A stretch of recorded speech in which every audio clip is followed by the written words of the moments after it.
Okay, hello everyone. This is Emily Nguyen, and this is my video journal number 3. So for my progress update, I did change my water bottle to the 32-ounce Hydro Flask, which is right here. And after doing that, I've realized I've noticed that I went from struggling to drink 4 glasses of water, which is equivalent to 1 liter, to easily finishing my 32-ounce Hydro Flask. Sometimes I've even gotten to my second round of my 32-ounce. And so from this progress, I've noticed that my water intake has definitely gotten a lot better. I tend to crave water instead of sugary drinks or soda, anything of that sort. When I'm out, I tend to order just water. So that's definitely an amazing progress. So challenges. What challenges have you encountered in achieving your goal? The first is feeling lazy to bring my Hydro Flask. The first is it is heavy. So having the water in there, it does make my Hydro Flask pretty heavy. And then the second is it's inconvenient, especially when I'm carrying other things. For example, when I'm at work, I carry multiple things, my personal belongings, a small little bag, and then you have my Hydro Flask. And so there are multiple times where I've dropped my Hydro Flask, I've dropped my phone, and so it gets really inconvenient.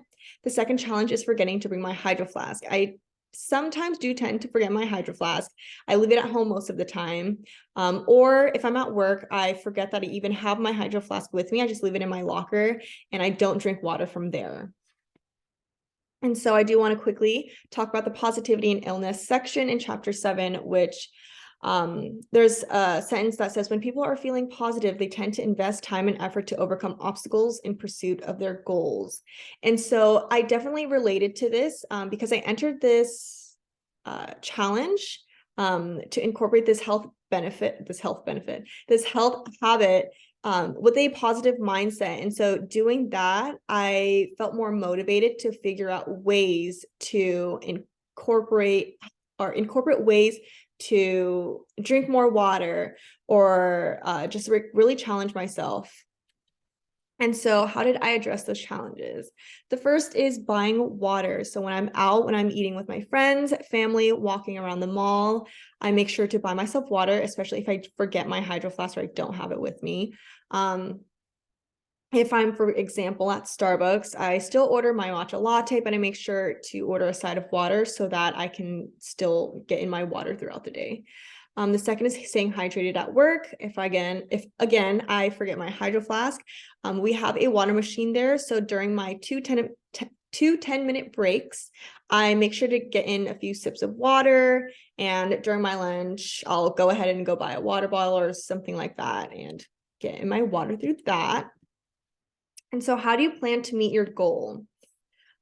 Using the approach-oriented coping style from chapter 7, which is gathering information or taking direct action, and the coping method planning, which is coming up with strategies about what to do, I'm planning out strategies in order to increase my water intake. So through research, through friends and family, or anyone who is sharing the same health habit, I incorporate these strategies throughout my daily routine to help get in more water. And so the first, I'm going to be talking about strategies that I planned to overcome the challenges that I talked about in the previous slides. So the first is bringing a tote bag or a lunchbox that will fit my Hydro Flask or my other belongings. I feel like doing so will reduce the amount of items that I have in my hand so that I'm not getting lazy to bring my Hydro Flask and all that. The second is filling up my Hydro Flask the night before and placing it by my bed / on my counter, just like right now. But I feel like doing that is easier for me. It's easy for me to just take it and then leave my house. So I've been doing that and it definitely works. So through research, I've also planned other strategies. The first is flavoring my water. So adding lemons, cucumbers, strawberries, herbs, limes. The possibilities are endless. So I have been recently incorporating lemons and cucumbers in my water, and it definitely elevates the water. It just like refreshes it. You don't get too tired or bored of drinking water. And so I definitely recommend this to anyone who wants to just like add flavor to it so you don't get bored. The second is challenging a friend.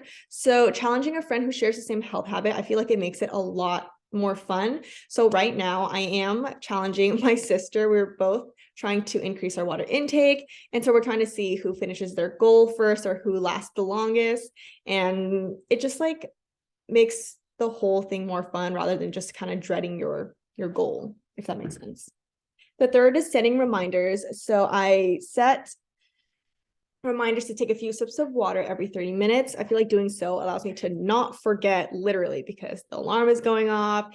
And so I feel like doing so, I have been, or it's not like I haven't been, like every single time my alarm does go off, I do make sure to get my water in. I literally walk around work with my phone.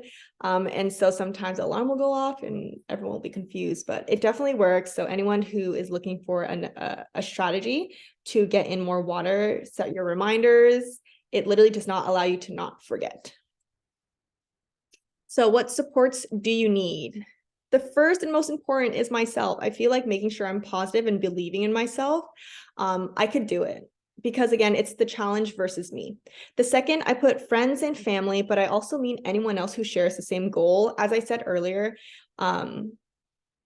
doing this with people who share the same goal as you, it just motivates you to do better and to continue completing this goal, this health habit and all that. And so that's why I included friends and family and everyone. And that is the end of my video journal number 3. I'll see you guys in my video journal number 4.